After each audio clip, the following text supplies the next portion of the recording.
Cordial saludo a todos. Somos Diana Patricia Bonilla, Dolileidy Barón y Abel Alexander Soler, y les vamos a presentar la fundamentación conceptual de la materia Introducción a la Dirección de Proyectos. Esperamos sea útil esta información. Este video tiene como objeto lograr una fundamentación teórica de definiciones, terminología y conceptos sobre la dirección y gestión de proyectos. Explicaremos 6 preguntas.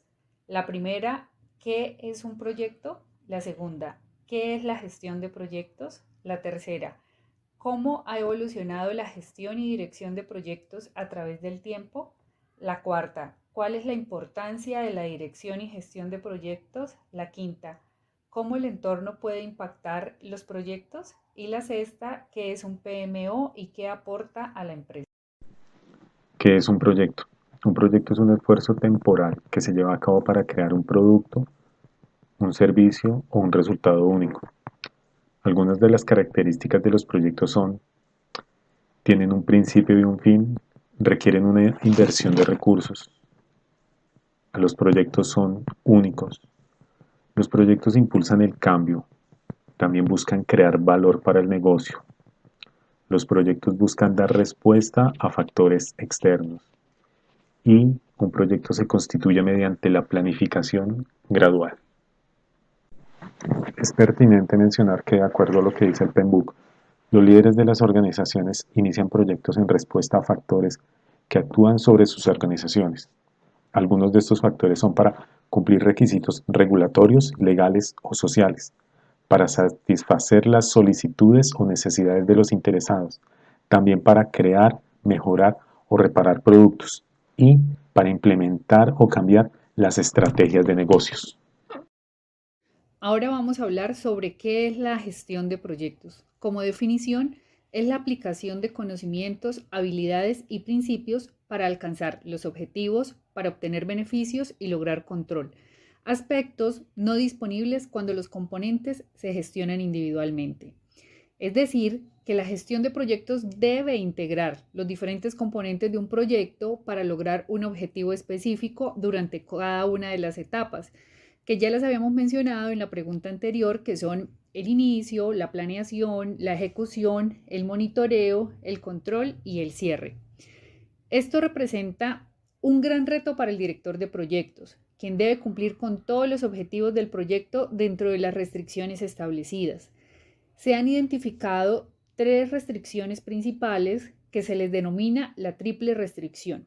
Son el tiempo necesario para completar el proyecto, los costos del proyecto y mantener el alcance del proyecto. Sabemos que las circunstancias internas o externas hacen que estas restricciones o variables puedan cambiar, llevando a que el director de proyecto no pueda dejarse absorber por la cotidianidad, sino que se enfoque en prever los cambios y deba planear, estimar lo más exacto posible los recursos necesarios que requiere para que el proyecto llegue a la etapa de cierre.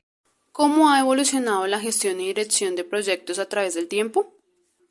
Desde épocas prehistóricas, en las antiguas culturas y civilizaciones tenemos registros de la gestión de proyectos cuando se construían grandes monumentos y estructuras. Sin embargo, ya en nuestra época contemporánea, hacia 1860, comenzó a surgir esa definición de la disciplina como gestión de proyectos a raíz de la construcción del primer ferrocarril transcontinental por parte del gobierno de Estados Unidos. Esto fue impulsado por la ingeniería civil, cuando tuvieron que abordar temas como adquirir, procesar y organizar trabajadores y aumentar la productividad, que para la época la única forma en que se conseguía esto era aumentando las jornadas laborales y haciéndolas más duras. Esto repercutía en tasas de accidentalidad laboral altas. Adicionalmente, siempre ocurrían eventos no planeados que tenían un impacto negativo en el proyecto. De todo esto se sacó la siguiente conclusión: la falta de planeación más la baja eficiencia en procesos repercute en una baja productividad. En 1891, Frederick Taylor, ingeniero mecánico, estudiaba cómo mejorar la eficiencia y productividad en las industrias, para lo cual empleó el racionamiento científico al momento de analizar y mejorar cada uno de los procesos. Esto fue recopilado en su publicación Principios de Dirección Científica. Frederick Taylor también acuñó la frase: lo importante no es trabajar más duro, sino trabajar de manera más inteligente. Hacia 1910, Henry Gann, ingeniero mecánico también y socio de Taylor, se encontraba estudiando el orden de las tareas de construcción de navíos. Para poder facilitar la eficiencia, creó un diagrama, el cual reunía el flujo lógico de cada una de las tareas con su duración, grado de avance, dependencias e hitos importantes del proyecto. Aquí vemos un ejemplo del diagrama Gantt, en donde se logra apreciar cada uno de los hitos importantes del proyecto, con cada una de las tareas en la parte inferior y su porcentaje de avance en cada una de las barras correspondientes. También se logra apreciar las fechas de inicio y de fin de cada una de esas actividades. Ya con la Primera Guerra Mundial hubo una demanda de proyectos militares de gran complejidad, en donde era necesario tener controladas las tareas y los diversos flujos, y se requerían nuevas estrategias y herramientas organizacionales. Es así como surgen los diagramas PER y el método de camino crítico. Este último busca determinar el tiempo disponible para los retardos de cada actividad dentro del proyecto. Aquí se observa un ejemplo de diagrama PER, en donde los círculos que tienen un número en su centro determinan la secuencia de actividades y las flechas que unen estos círculos describen el nombre de la actividad y la duración, los días de duración.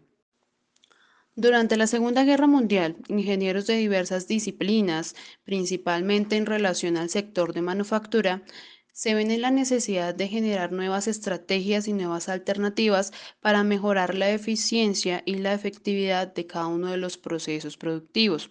Es así como surge la gerencia efectiva de los procesos y esta comienza a ser reconocida como una profesión y disciplina.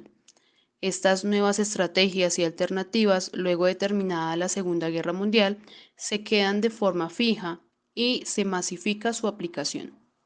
Más adelante, en 1965, se funda la Asociación Internacional para la Dirección de Proyectos, ITMA, con base en Suiza, dedicada al desarrollo y promoción de esta disciplina, la cual desarrolla una guía metodológica para abordar la gestión y dirección de proyectos, así como también un sistema mundial de certificación de 4 niveles. Más tarde, en 1969, en Estados Unidos se funda el Instituto de Gerencia de Proyectos, o PMI, que es la asociación sin ánimo de lucro más grande actualmente en el mundo, dedicada a la promoción de la gestión de proyectos. Esta asociación publica la Guía de los Fundamentos de la Dirección de Proyectos en su famosa publicación de PIM Book, referente a cada uno de los procesos que debe tenerse en cuenta al momento de abordar proyectos en las diferentes industrias. ¿Cuál es la importancia de la dirección y gestión de proyectos? Primero, la dirección de proyectos es la aplicación de conocimientos, habilidades, herramientas y técnicas a las actividades del proyecto para cumplir con los requisitos del mismo. La carencia o la deficiencia en la dirección de proyectos puede conducir a incumplimiento en los plazos, sobrecostos, una calidad deficiente de lo que se está haciendo, un retrabajo, una expansión no controlada del proyecto, también una pérdida de reputación para la organización, interesados insatisfechos y un incumplimiento de los objetivos propuestos del proyecto. Ya la gestión de proyectos trata de integrar los diferentes componentes de un proyecto para lograr un objetivo específico durante la etapa de inicio, planificación, ejecución, monitoreo y cierre del proyecto. ¿Cómo el entorno puede impactar en los proyectos? Los proyectos existen y operan en entornos que pueden influir en ellos. Estas influencias pueden tener un impacto favorable o desfavorable. Existen dos categorías principales que generan influencia. La primera son los factores ambientales de la empresa, que sus siglas en inglés son EEFS, y se originan fuera del ámbito del proyecto y a menudo fuera de la empresa. pueden tener un impacto a nivel de la organización, de los portafolios, de los programas o de los proyectos. Los otros son los activos de los procesos de la organización, por sus siglas en inglés, OPAs, y pueden surgir de la propia organización, de un portafolio, de un programa, de otro proyecto o de la combinación de estos. Los factores ambientales de la empresa o EFS hacen referencia a condiciones que no están bajo el control del equipo del proyecto y que influyen, restringen o dirigen el proyecto. Estas condiciones pueden ser internas o externas a la organización. Estos factores pueden mejorar o restringir las opciones de la dirección de proyectos.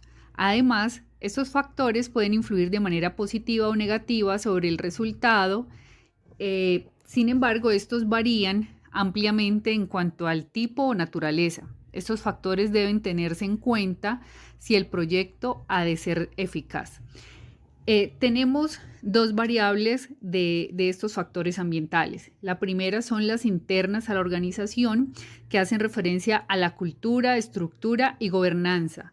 También a la distribución geográfica de instalaciones y recursos, a la infraestructura, a los software informativos, a la disponibilidad de recursos y a la capacidad de los empleados. Por otro lado, tenemos las externas a la organización, que se refieren a las condiciones del mercado, a las influencias y asuntos de índole social y cultural, a las restricciones legales, a las bases de datos comerciales, las investigaciones académicas, los estándares gubernamentales o de la industria, a las consideraciones financieras y a los elementos físicos ambientales.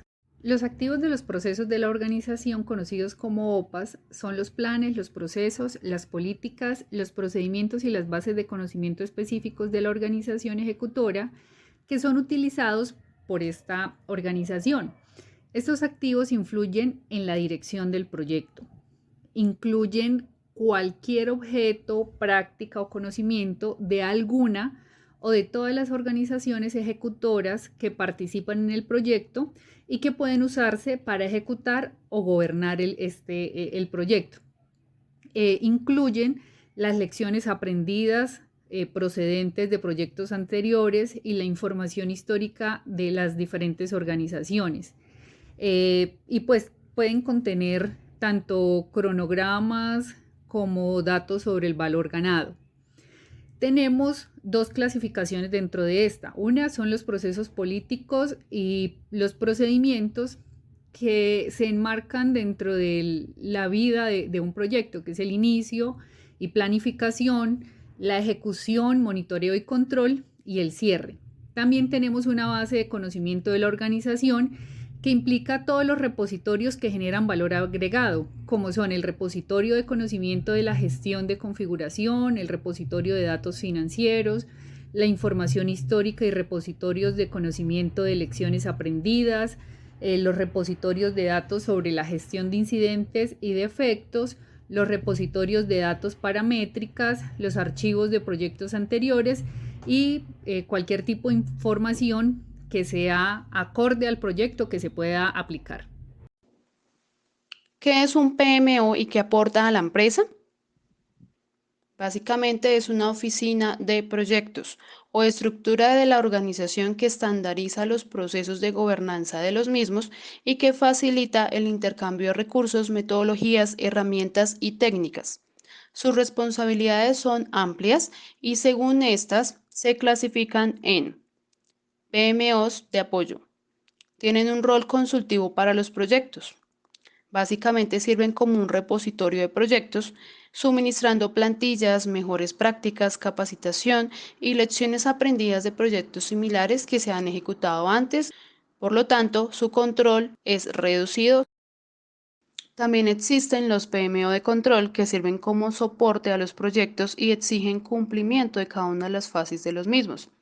De esta forma ejercen un control moderado y adoptan marcos o metodologías de dirección de proyectos, uso de plantillas, formularios y herramientas específicas, así como garantizan la conformidad del proyecto con los marcos de gobernanza. Por último, tenemos las PMO directivas. las cuales asumen la dirección y gestión total de los proyectos, por lo que tienen que asignar los directores a cada uno de estos. Asimismo, exigen que cada director rinda cuentas ante ella y por lo tanto tienen un control elevado sobre los proyectos.